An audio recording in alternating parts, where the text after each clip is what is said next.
This is my prototype board. I've gone ahead and taken the wires and soldered them together, the leads.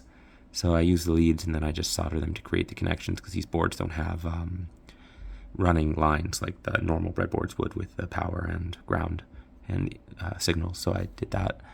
And I've gone ahead and connected them as best I can here, and connected 4, or rather 3, I should learn to count, groove connectors here. And you can see here, this one over here is connected to I2C. I have a SCL, I think is under there, and SDA.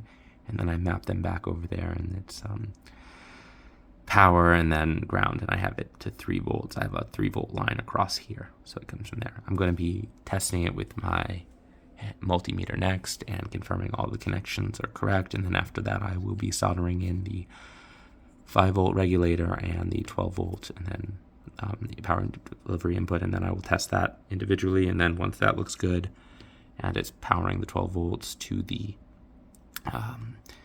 VIN and everything else looks right, I will go ahead and test it.